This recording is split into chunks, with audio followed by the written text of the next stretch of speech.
नमस्कार दोस्तों, मेरा नाम प्रभात नामदेव अध्यापक और मैं आप लोगों को आज अपना प्रतिशत का दूसरा भाग है उसके बारे में कुछ बताऊंगा जो कि अति महत्वपूर्ण। जो जिस लोगों ने पहला भाग नहीं देखा है वो लोग बेसिक को समझने के लिए पहला भाग देखें और इसके बाद इसका दूसरा भाग आप लोगों के समक्ष ये मैं प्रस्तुत कर रहा हूँ, जिसमें अति महत्वपूर्ण टाइप के 10 प्रकार के प्रश्न होंगे जो किसी परीक्षा में हर हाल में आते हैं और एकदम बिना सूत्र के बेसिक तरीके से बताएंगे। दूसरी बात यह है कि ये प्रश्न आप किसी भी परीक्षा के पेपर से मैच कर लीजिए, वहाँ आए हुए होंगे किसी न किसी परीक्षा में और एकदम बेसिक तरीके से कराए गए होंगे। चलिए देखते हैं।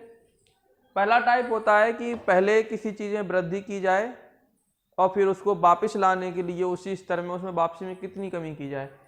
तो इसी टाइप का सवाल है कि चीनी के मूल्य में 25% की वृद्धि हो जाने पर, मान लीजिए कोई चीज़ आपको किसी भाव में मिल रही थी, 20 रुपये में मिल रही थी, उसमें 25% की वृद्धि कर दी जाए तो भाई वृद्धि हो जाएगी तो आपका खर्चा बढ़ जाएगा। तो उस खर्च को ज्यों का त्यों रखने के लिए आपको उसका कितना कम खरीदें। तो इसमें ये शर्त होती है कि एक उसी चीज़ की वृद्धि होती है लेकिन उसका खर्च या उसका वैल्यू ज्यों की त्यों रखने के लिए उसको कितना प्रतिशत कम करके वापस किया जाए कि वही रहे। तो इसके दो फंडे बताएंगे। फर्स्ट फंडा तो है बिल्कुल शॉर्टकट से और सेकंड फंडा है थोड़ा सा आपको बेसिक से। तो दोस्तों ये 25% की क्या हो रही है, इसमें वृद्धि हो रही है। आपको स्पष्ट दिख रहा है कि 25% की वृद्धि की गई है। तो 100 में वृद्धि होती है तो 100 से सीधा ऐड कर देते हैं और कमी होती तो माइनस। तो फर्स्ट फंडा बिल्कुल बेसिक, कितने परसेंट की वृद्धि हुई है? 25 की। और जो वृद्धि हुई है तो उसको 100 में प्लस करके नीचे तो 125। और प्रतिशत में आंसर पूछ रहा है, किसमें? प्रतिशत में। कल ही बताए थे प्रतिशत का चिन्ह लगाने के लिए 100 का इसमें मल्टीप्लाई करेंगे। 25 से काटेंगे तो 25 से कम 25 और 25 पंचे 125 और 5 से काटेंगे तो 20, तो 20 से कम 20%। ये आपका दोस्तों राइट आंसर हो गया। अब दूसरा तरीका देखते हो हुआ कैसे। तो हुआ ऐसे है, दो कंडीशन है, एक ए है कंडीशन, एक बी कंडीशन है। ए कंडीशन में वो वृद्धि करेगा, बी कंडीशन में उसको वापस लाएगा। जैसे ए कंडीशन में कोई चीज 100 रुपए की थी, मान लो आप बाजार गए और 100 रुपए की मिली, लेकिन आपको पता चला कि उसमें 25% की क्या हो गई है? वृद्धि हो गई है। तो दुकानदार ने कहा आपको ये चीज 125 रुपए की मिलने वाली है। अब आपने सोचा कि भाई मैं इसको कम खरीद लाऊंगा लेकिन रुपए 100 ही खर्च करूंगा। यही तो बात हुई कि उसके खर्च में कोई परिवर्तन ना हो। तो दोस्तों अब क्या अगली कंडीशन क्या होगी? 125 रुपए की चीज आप 100 रुपए में लेना चाहेंगे तो कितनी आएगी? तो दोस्तों इसमें कितना अंतर है? 25 का। और आधार क्या रहेगा? 125, क्योंकि पहले 125 की थी लेकिन आप 100 की खरीदना चाह रहे हैं। जब 100 की थी तब वो 125 की हो गई थी तो 100 आधार मान के बढ़ाया था, अब 125 आधार मान के। तो देखो कंडीशन वही आ गई यहां से, ये वाली 25 की वृद्धि हुई कितने पे? 125 पे और मल्टीप्लाई 100, तो 5 बार और 5 से ये 20 बार। तो दोस्तों 20% यहां से भी आपका आ गया। मतलब ये चीज कहां से आई? तो ये यहां से आई है। आइए दोस्तों अगला सवाल है, उसका थोड़ा सा अपोजिट है। इसमें पहले 40% की कमी हो रही है तो वो उतने ही पैसों में कोई चीज कितनी ज्यादा खरीद सकता है। तो देखते हैं, अभी पहले दोनों तरीके से लगाएंगे। फर्स्ट फंडा है इसका कि 40% की क्या हुई?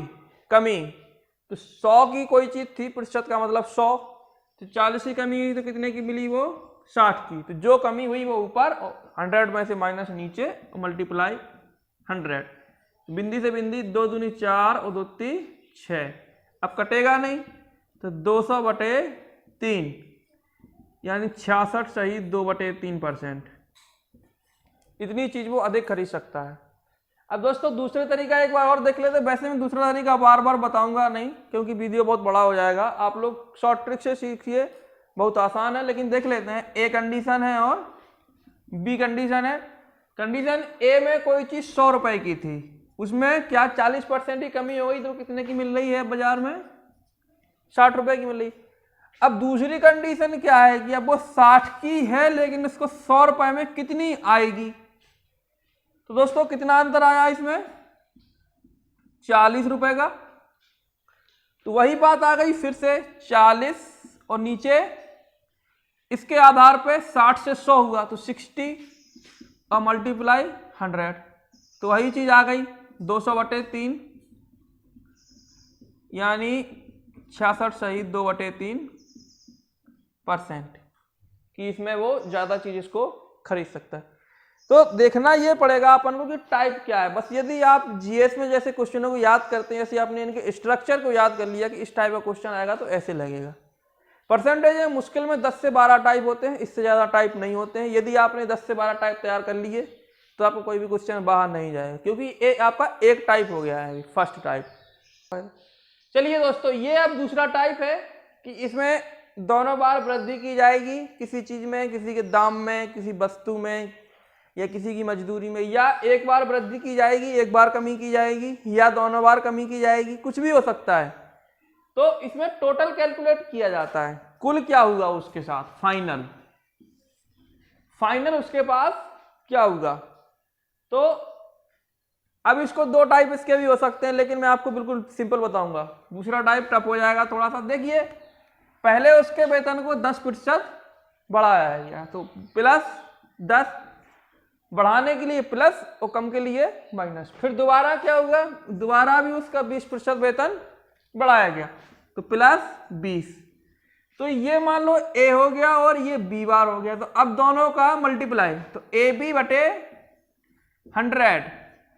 तो इस बार 10 और प्लस प्लस का गुणा करोगे तो प्लस हो जाएगा, तो +10 × 20 और नीचे दोस्तों 100। तो दो बिंदी कैंसिल, ये हुआ 20 और 10 30 + 2 यानी दोस्तों 32% की उसकी वृद्धि हुई। अब आपको ऐसे लगेगा 20 और 10 30 की हुई, लेकिन हुआ क्यों? हुआ यूं कि मान लो उसकी वेतन 100 रुपया थी, ठीक है, उसकी 10% बढ़ी, तो बढ़ने के लिए 100 में 10 जोड़ के तो 110/100, और फिर उसकी 20% बढ़ी दोबारा से, तो 120/100। 4 बिंदी से 4 बिंदी कट गई, तो 12 का 11 में करो तो 132। तो ये 32% उसका क्या हो गया, 100 पहले बताई थी, तो 100 से कितना बढ़ गया है, 32 बढ़ गया है। ये दोस्तों उसी का अब मतलब दूसरे टाइप का दूसरा क्वेश्चन देखते हैं। 5 टाइप के कुल 10 क्वेश्चन कराएंगे, हर टाइप के 2। तो ये सवाल है कि एक कंपनी थी, उसमें कर्मचारियों के वेतन में क्या हुआ, 40% की उसने वेतन में तो वृद्धि कर दी, लेकिन कंपनी ने तुरंत क्या किया, 20% कर्मचारियों को काम से हटा दिया। तो कंपनी में टोटल क्या इफेक्ट पड़ा, जो कंपनी सैलरी दे रही थी लोगों को, तो कंपनी के टोटल में क्या फर्क पड़ा? वही सर, तो वही एक बार वृद्धि एक बार कमी, उस बार दोनों में वृद्धि थी। कुछ भी हो सकता है, बस 2 टर्म है तो आपको 2 बार लगाना है। कैसे? 40 की क्या हुई, पहले वृद्धि हुई, और कर्मचारी क्या हुए, कर्मचारी 20% कम कर दिए, तो ए हो गया बी हो गया। अब क्या था, AB/100।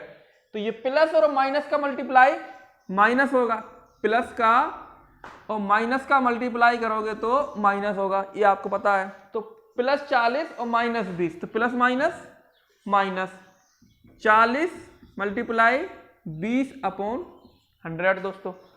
तो जब इसको आगे बढ़ाएंगे, 40 प्लस का है, 20 माइनस का, तो 20 बचा, और इधर 2 बिंदी से 2 बिंदी कैंसिल हो गया, तो 4 माइनस का है और 2 प्लस का है। या ऐसे मान लो कि चिन्ह तो आ गया, तो 4 दूनी 8 माइनस का हो गया, तो 20 में से 8 गया दोस्तों, तो कंपनी को 16% पैसों का अभी भी प्रॉफिट हो गया। सॉरी 12% दोस्तों, 12% का कंपनी को इसमें खर्चा कम हो गया, मतलब कंपनी के 12% पैसे अभी बचने लगे दोस्तों। 2 सवाल, किसी मशीन के मूल्य में 10% का अवमूल्यन होता है। अवमूल्यन यानी कमी, कमी यानी ह्रास।